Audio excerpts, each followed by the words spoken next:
Yes students, आज की इस वीडियो के अंदर हम डिस्कस करेंगे इंटरेस्ट ऑन कैपिटल की calculation.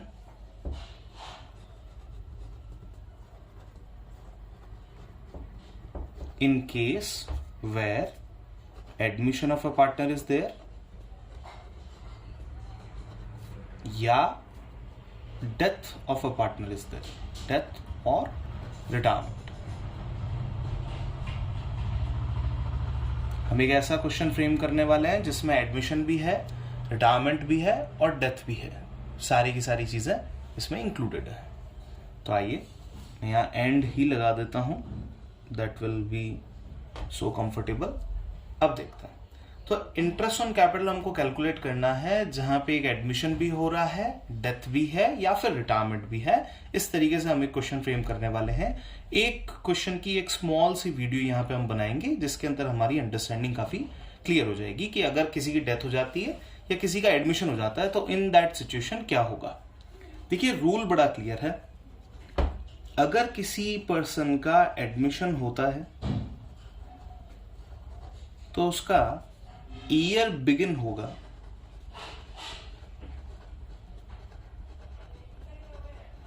From the date of admission, from the date of admission. अगर किसी पार्टनर का रिटायरमेंट हो जाता है या फिर उसकी डेथ हो जाती है, in that situation year ends, या ईयर एंडिंग की बात कर रहे हैं, year ends on the date of retirement oblique death. जो भी हुआ है उस डेट तक ही आपका ईयर एंडिंग कंसिडर किया जाएगा, उसके आगे आपका ईयर एंडिंग नहीं जाएगा। ठीक है, तो एक क्वेश्चन फ्रेम करते हैं, फिर उसको सॉल्व करते हैं और हमारी वीडियो आज की इसी पे कंप्लीट हो जाएगी। अब मैं छोटी छोटी कुछ वीडियोस आपके साथ में शेयर करूंगा हमेशा, ताकि आप वन वन क्वेश्चन को कंप्लीट कंसिडर कर पाए। एग्जाम्पल लेते हैं। A, B and C are partners with opening capital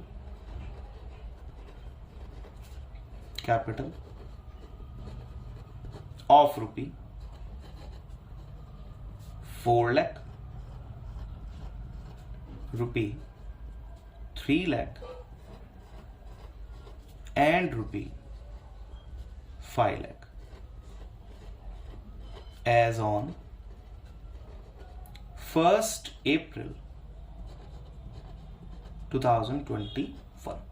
1st अप्रैल 2021 की डेट पे इनकी जो ओपनिंग कैपिटल थी वो थी 4 लाख, 3 लाख एंड 5 लाख रुपए। अब बढ़ता on 1st July 21 D admitted with capital of rupee 3 lakh and on such date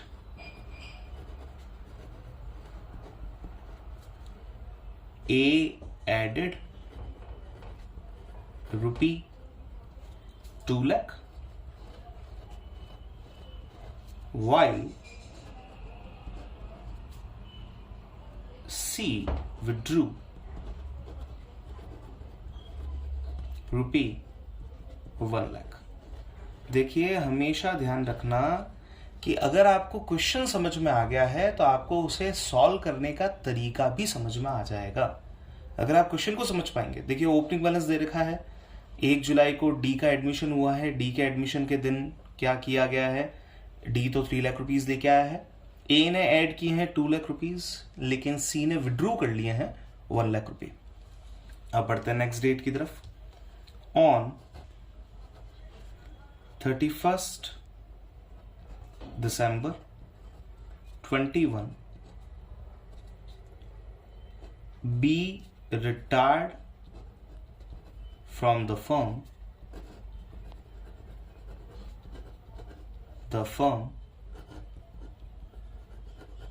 and on such date A withdrew rupee 1 lakh while B and D added rupee 2 lakh each. क्या हुआ है? जिस दिन B का retirement हुआ है उस दिन ए ने विड्रॉ कर दिए हैं 1 लाख रुपए और बी ने क्या कर दिया है? बी और डी ने ऐड कर दिया है 2 lakh rupees each. Full stop. Calculate interest on capital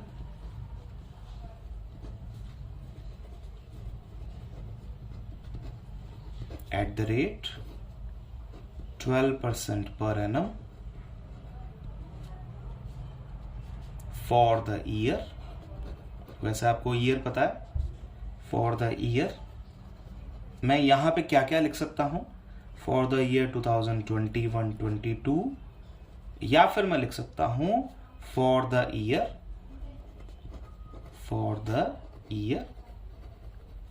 ending on 31st March 22. दोनों ही बातों का मतलब जो है वो सेम ही रहेगा, चाहे मैं ऐसे लिखूं चाहे मैं वैसे लिखूं, बात बराबर है.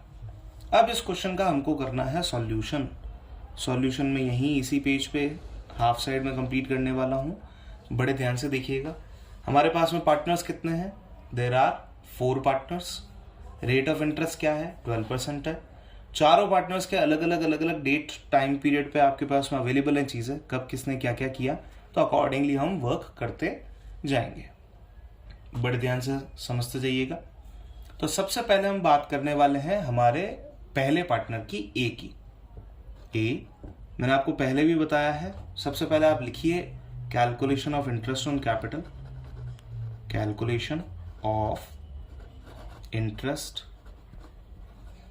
ऑन कैपिटल, ये आ जाएगा आपका बेसिक. अब इसके बाद में आप आगे से आगे कंटिन्यू जो है वो चीजें करते जाएंगे. बड़े ध्यान से समझिएगा कैसे करना है, क्या करना है. तो यहां पे पहले ए है, मुझे 3 लाइन 4 लाइन की रिक्वायरमेंट रहेगी. फिर मैं डाल देता हूं बी जिसका रिटायरमेंट हुआ था, 4 लाइन्स इसके लिए भी. फिर मैं लिख देता हूं सी, यहां पे भी मुझे 4 लाइन्स की रिक्वायरमेंट हो जाएगी. फिर मैं कर लूंगा एक डी जो नया पार्टनर है, उसकी रिक्वायरमेंट हम यहां ले लेंगे. अब डेट वाइज हम चलते हैं, हम डेट मेंशन करेंगे. ईयर जो है वो हमारे पास में है 21-22, तो मैं यहाँ पे लिख देता हूँ 2021-22 ताकि हमें पता रहे कि जो डेट्स हैं वो अप्रैल से मार्च के बीच में ही रहने वाली है, ताकि ईयर को मेंशन करने की जरूरत नहीं पड़े. 1 अप्रैल को ए बी सी तीनों का बैलेंस दे रखा है, तो मैं लिख देता हूँ 1 अप्रैल.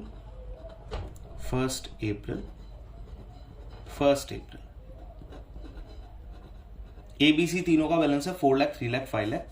सो here it is 4 lakh rupee, 3 lakh rupee और 5 लाख रुपी. ये हमारा हो गया है इनिशियल बैलेंस. देखिए मेथड हम कौन सा लें, हमें पता है कि पैसा ऐड किया गया है या पैसा विड्रू किया गया है. इन दैट सिचुएशन हम जो मेथड लेने वाले हैं यहाँ पे वो अमाउंट मेथड है. मेरी प्रेफरेंस अमाउंट मेथड की तरफ ज्यादा रहती है, क्योंकि जिस डेट से आप शुरू करते हैं उस डेट से आपको पता है कि कितने मंथ का, कितने टाइम पीरियड का क्या वर्क यहाँ पे कंप्लीट करना होगा. तो 4 लाख रुपी है, मल्टीप्लाई बाय आप परसेंटेज डाल दीजिए. 12% की रेट है जो हमने इस क्वेश्चन के लिए ली है. ये हो गया आपका परसेंटेज. अब बढ़ते हैं नेक्स्ट. 1 जुलाई को डी एडमिट हुआ है, तो यहां मैंने डाल दिया 1 जुलाई. ये डी का एडमिशन हुआ है. D added with a capital of 3 lakh rupee. D जो है वो 1 जुलाई को लेके आया 3 लाख रुपी. अच्छा, आप अगर यहाँ पे सोच रहे होंगे कि यहाँ पे हमने डेज या मंथ या क्यों नहीं लिया है, एवरेज टाइम पीरियड क्यों नहीं लिया है, क्योंकि देखिए 12/12 करने से कुछ भी नहीं होगा। 12/12 इज ऑब्वियसली कट हो जाएंगे आपस में, तो इसलिए यहाँ पे कुछ भी नहीं लिखेंगे ओपनिंग के लिए, तो भी हमारा काम चल जाएगा। 1 जुलाई के लिए हम लेंगे multiply by 12%, multiply bye 9 divide by 12, क्योंकि 9 मंथ्स जो है वो रिमेनिंग रहते हैं। अब बढ़े आगे, चलिए next. On such date A added 2 lakh. 1 जुलाई को ए ने ऐड किए हैं 2 लाख रुपीज। हम अमाउंट मेथड की तरफ हैं। अमाउंट मेथड में बैलेंस निकालने की जरूरत नहीं है, सीधा आप अमाउंट लिखिए, परसेंटेज लिखिए, काम खत्म। 9 डिवाइड बाय 12। अब आगे बढ़े। सी वाइल सी विड्रू 1 लाख रुपी, जबकि सी ने 1 जुलाई को क्या कर लिया, 1 लाख रुपी विड्रू कर लिया। ये 1 लाख रुपी विड्रॉ किए हैं। अमाउंट मेथड के अंदर आपको नेगेटिव अमाउंट मेंशन करना पड़ेगा, और नेगेटिव अमाउंट हम मेंशन करते हैं कॉलम्स के थ्रू, ब्रैकेट बना देते हैं वहां पे। तो आइए, ये हो गया हमारा ब्रैकेट 9 डिवाइड बाय 12। अब बढ़ते हैं आगे। On 31 December B retired from the firm. अब 31 दिसंबर को बी जो है वो फर्म से रिटायर हो जाता है, यानी कि बी अपने जितने भी रुपए हैं वो लेके चला जाता है। तो 31 दिसंबर को क्या हुआ, 31 दिसंबर को बी ने अपना पूरा पेमेंट जो है वो निकाल लिया। मैं यही मान के चलूंगा। Multiply by 12%, multiply by from this date till the end of the year, that is 3 months only. ये इस तरीके से कैलकुलेट होगा। तो इस डेट पे बी ने अपने पैसे निकाल लिए। ए ने विड्रू किए हैं 1 लाख रुपए। ए ने विड्रू किए हैं 1 लाख। ये यहाँ पे मैंने क्वेश्चन के अंदर मुझे यहाँ सी लिखना है, क्योंकि बी का विड्रॉल हो चुका है। सी और डी ने ऐड किए हैं, तो मैं क्वेश्चन में यहाँ करेक्शन कर रहा हूँ, आप भी चेंज कर दीजिएगा। B retired from the firm on such date, A withdrew 1 lakh. 31 दिसंबर की बात है। ए ने 1 लाख रुपए विड्रू किए, मल्टीप्लाई बाय 12%, मल्टीप्लाई बाय 3/12, और सी और डी ने ऐड किए 2 लाख रुपीज ईच। तो 31 दिसंबर को 2 लाख रुपए इन्होंने ऐड किए, multiply by 12%, multiply by 3/12। Then 31 दिसंबर को डी ने ऐड किया rupee 2 lakh, multiply by 12%, multiply by 3/12। ये हो गया हमारा क्वेश्चन का सारा पार्ट कंप्लीट। क्वेश्चन को कैसे सॉल्व करना था ये सारी चीजें हम यहाँ पे देख चुके हैं। अब आए इसकी फाइनल हम वर्किंग कर लेते हैं। कैलकुलेशन स्पीड आप थोड़ी सी तेज रखिएगा। जिस तरीके से मैं कैलकुलेट करूं उसको एक बार देखिएगा, शायद आप कर पाए, तो that will be very easy for you and comfortable भी रहेगा आगे। 12 4 48, ऑब्वियसली 1000 ही होगा। 12 cut 9 2 18, 12 cut 3 1 3, it is a negative figure. ये हो गया आपका ये। टोटल इंटरेस्ट की बात कर लेते हैं, यहां लिख लेंगे हम टोटल इंटरेस्ट। वैसे आप यहाँ पे नेट इंटरेस्ट भी लिख सकते हैं क्योंकि नेगेटिव वैल्यू है, बट ठीक है, टोटल इंटरेस्ट चलते रहने दीजिए। 48 and 18 66, 66 minus 3 is 63। ये हो गया आपका total interest on capital A का। बी की बात करता है, 12 3 36, और 12 कट 3 3 9 नेगेटिव का। सो here it is total interest.